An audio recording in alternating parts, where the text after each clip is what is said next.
alaikum. Peace to you all. My name is Saba Ahmed. I'm a law student at American University. I am here to ask you a simple question. I know that we portray Islam and all Muslims as bad, but there's 1.8 billion Muslim followers of Islam. We have 8 million plus Muslim Americans in this country, and I don't see them represented here. But my question is, how can we fight an ideological war with weapons? How can we ever end this war? The jihadist ideology that you talk about, it's an ideology. How can you ever win this thing if you don't address it ideologically? Great question. I am so glad you're here, and I am so glad you brought that up because it gives us an opportunity to answer. What I find so amazing is since the beginning of this panel, which we are here about Benghazi attack against our people, not one person mentioned Muslims. We are here against Islam, or we're launching war against Muslims. We are here to discuss how 4 Americans died and what our government is doing.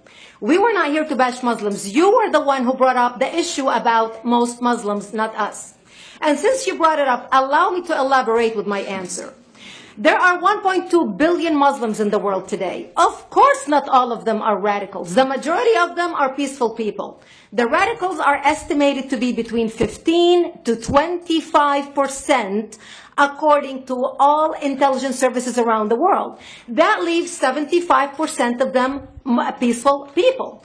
But when you look at 15 to 25% of the world Muslim population, you're looking at 180 million to 300 million people dedicated to the destruction of Western civilization. That is as big as the United States. So why should we worry about the radicals, 15 to 25%? Because it is the radicals that kill. Because it is the radicals that behead and massacre. When you look throughout history, when you look at all the lessons of history, most Germans were peaceful. Yet the Nazis drove the agenda. And as a result, 60 million people died. Almost 14 million in concentration camps. 6 million were Jews. The peaceful majority were irrelevant. When you look at Russia, most Russians were peaceful as well. Yet the Russians were able to kill 20 million people. The peaceful majority were irrelevant. When you look at China, for example, most Chinese were peaceful as well. Yet the Chinese were able to kill 70 million people. The peaceful majority were irrelevant. When you look at Japan prior to World War II, most Japanese were peaceful as well. Yet Japan was able to butcher its way across Southeast Asia, killing 12 million people, mostly killed with bayonets and shovels. The peaceful majority were irrelevant. On September 11th in the United States, we had 2.3 million Arab Muslims living in the United States. It took 19 hijackers, 19 radicals to bring America down to its knees, destroy the World Trade Center, attack the Pentagon, and kill almost 3,000 Americans that day. The peaceful majority were irrelevant. So for all our powers of reasons and us talking about moderate and peaceful Muslims, I'm glad you're here. But where are the others speaking out? And since you are the only Muslim representative,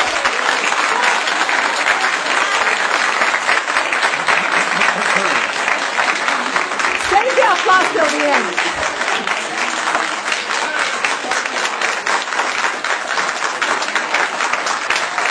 Thank you. Thank you. And since you're the only Muslim representative in here, you took the limelight instead of speaking about why our government, and I assume, are you an American?